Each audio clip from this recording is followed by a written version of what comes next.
ny fiangonana Evangelique Chaîne dia manolotra fitombavaka lehibe ho anao, hanome anao araka ny fonao anie izy. Na inona ilainao, azon'Andriamanitra atao sy omenanao zany. Na hevitra, na famerenana milaonina, na fananganana, na fiovana, na vahaolana, na fanasitranana, na inona ilainao, Andriamanitra manome antoka ary manamarina ny teniny ao amin'ny fiainanao. Hanome anao araka ny fonao anie izy. Manasanao ary zahay ho avy amin'ny fitombavaka lehibe mandritra ny volana Jolay, isan-kariva, rehefa talata sy alarobia ary alakamisy, etsy amin'ny raika sandohana Analakely, amin'ny 5 ora sasany ka hatramin'ny 9 ora sasany. Ny eny amin'ny Chaîne Tanjombato indray dia rehefa talata amin'ny 12 ora sasany, ny alarobia amin'ny 2 ora sasany ary ny zoma amin'ny 12 ora sasany. Tongava maro ary ny amin'izany fa tsy afaka ny tsy hiova ny fiainanao. Tsy mitory, tsy misy profo zahay. Dia faly miarabantsika rehetra indray ny tenako Bishop Patrick Andrianarivo avy amin'ny fiangonana Evangelique Chaîne ao anatin'ity fandaharana ity. Mino fa asoanao ny fandaharantsika ary hitondra fampaherezana, fanantenana vaovao ary hery vaovao indray ho antsika izay manaraka ny fandaharana, ary mamporisika anao izay mba hanasa ny namana sy ny havana hanaraka ny fandaharantsika, fa tena asoa dia tena asoa antsika ny fandaharantsika androany. Ito am-piandohana dia tiako no mampafantatra antsika ny fotoana lehibe izay amin'ity volana Jolay ity, mandritra ny volana Jolay iray manontolo. Isakariva izany, rehefa talata, larobia ary ny alakamisy amin'ny 5 sasany hariva ka hatramin'ny 9 ora sy sasany izany. Misy koa ny fitombavaka rehefa alahady koa nefa izay amin'ny 9, 7 sasany, amin'ny 9 dia amin'ny 10 sasany, dia amin'ny 1 sasany sy amin'ny 2 sasany, etsy amin'ny 1 sandohana Analakely sy ny 2 sandohana Analakely. Ny fitombavaka tsika isakariva rehefa talata larobia alakamisy araka ny teneniko teo, loha hevitra hoe dia ny hoe anefa ny rino fonao izy. Dia izay fitombavaka izay koa dia misy eny Tanjombato rehefa talata larobia sy ny zoma. Izany hoe ny talata sy ny zoma amin'ny 12 sasany fa ny larobia amin'ny 2 sasany. Misy manontany fa aiza ilay Tanjombato fa tsy hitanay.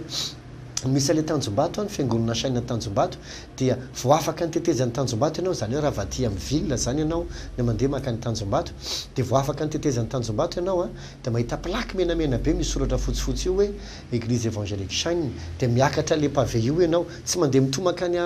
Tanjombato tsony zany ianao fa vao afaka ny tetezana io dia misy pavé miakatra io, dia vao miakatra ianao dia voalohany misy sapanina droite voalohany lalana pavé iny zany,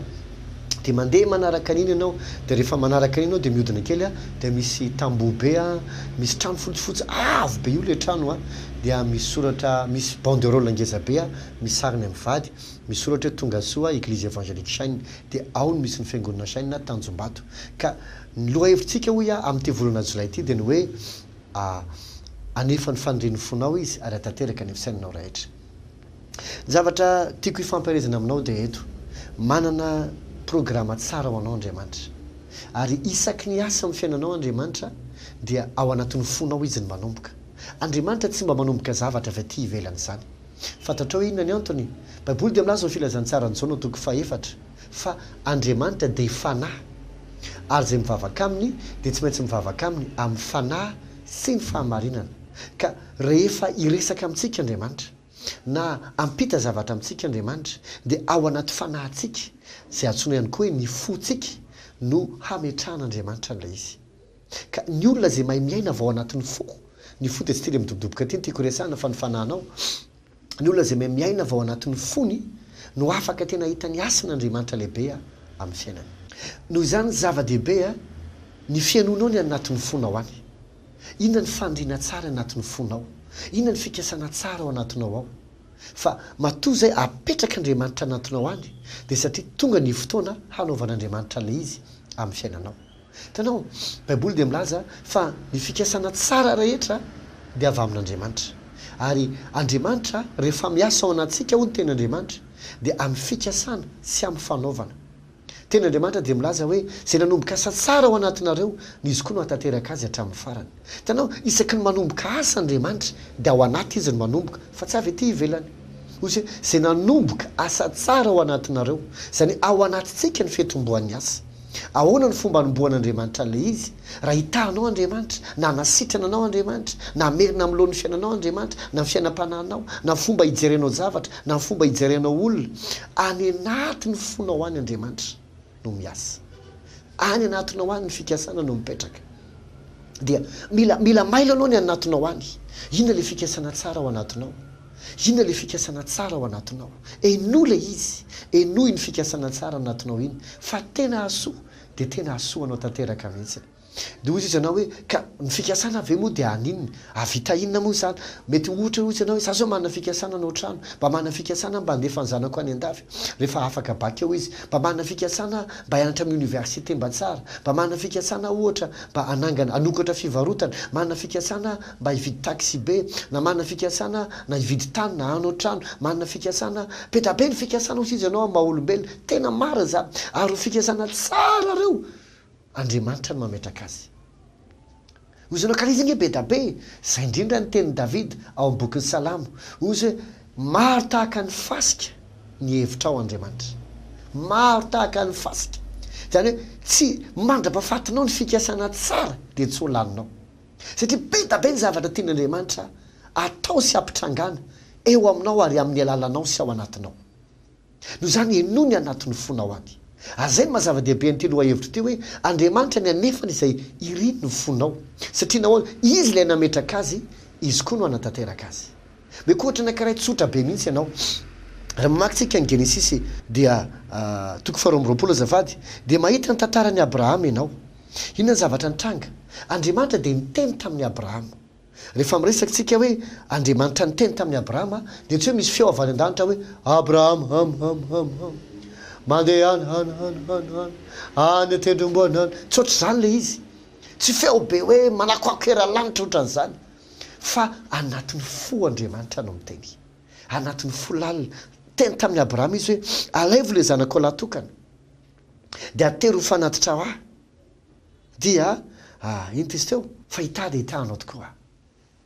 ao amin'ny boky ny Genesisy toko 2 andenge ovakitsika ny Genesisy toko 2 hoy izy andiny voalohany manomboka avakitsika ary efa afaka izany zavatra zany dia nizan'Andriamanitra teotry Abrahama ka hoy izy tamin'ny Abrahama ary hoy izy nity ary hoy izy eto ny zanakao ny lahatokanao izay tianao dia Isaka ka makanesany amin'ny tany Moria ary atery ho any izy ho fanatitra hodorana amin'ny tendrombohitra anankiray izay ho lazaiko aminao ary fomarina koa i Abrahama dia nanisy lasely miborikiny ka nitondra ny zatovon-droalahy niaraka taminy sy Isaka zanany ary namaky azo atainao amin'ny fanatitra hodorana izy dia nainga kanakany amin'ny tany izay efa nolazain'Andriamanitra taminy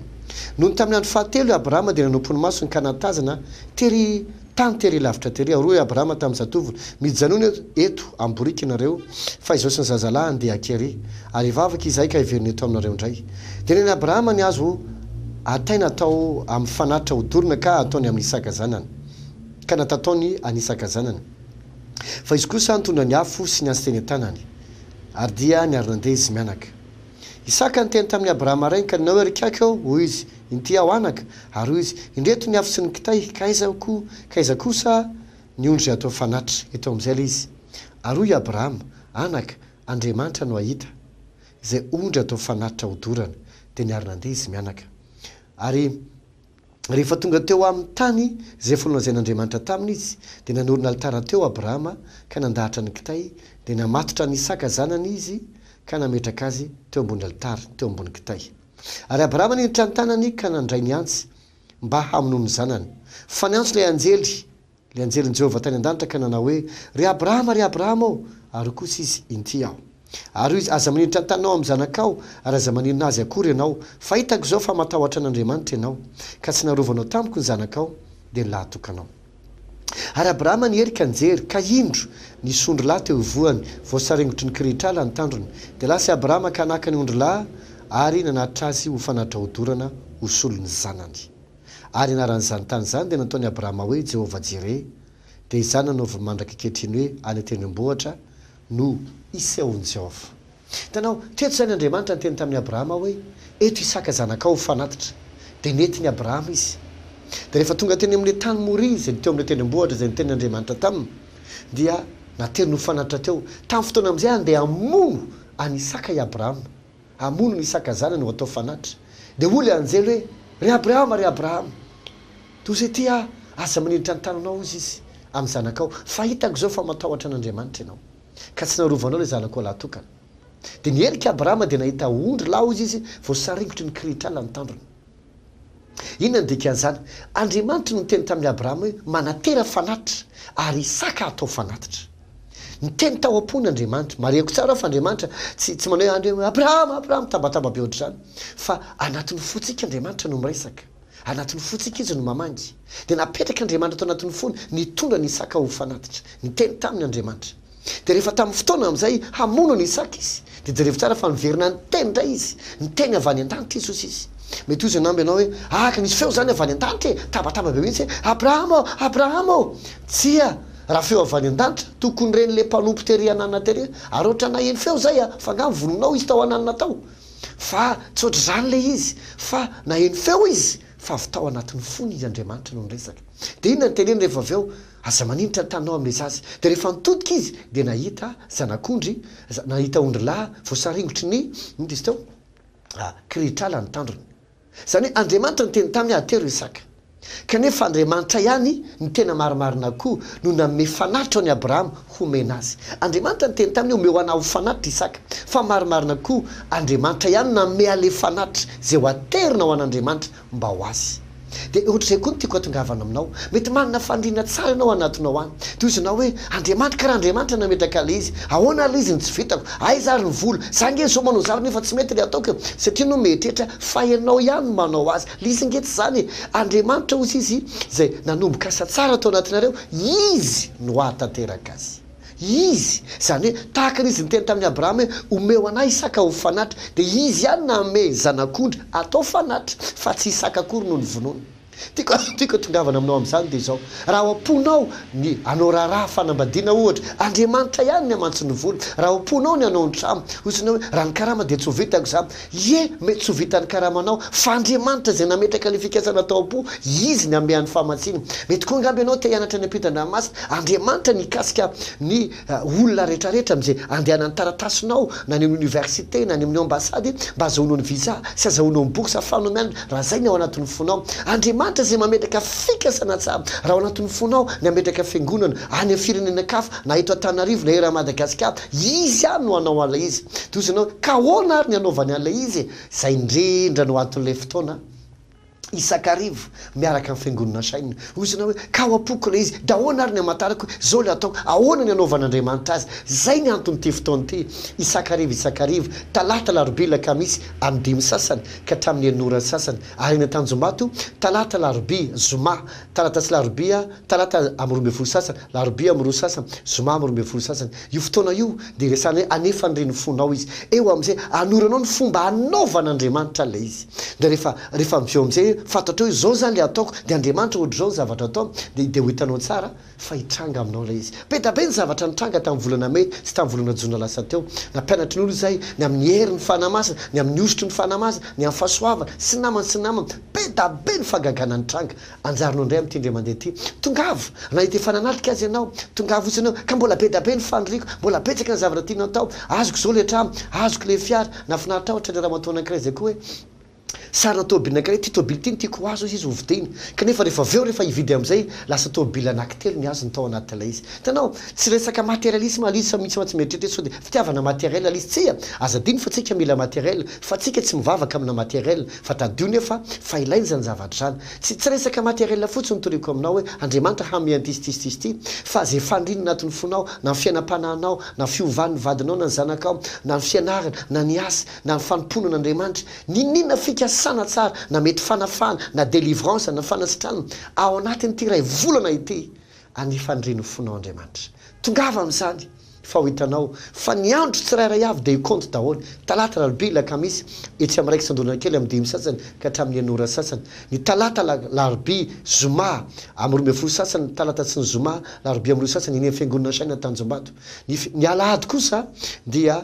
ny Tanjombato amin'ny 9 sasany sy amin'ny 8 sasany ary amin'ny 10 sasany, ny alahady ndray ariva amin'ny 2 sasany. Ny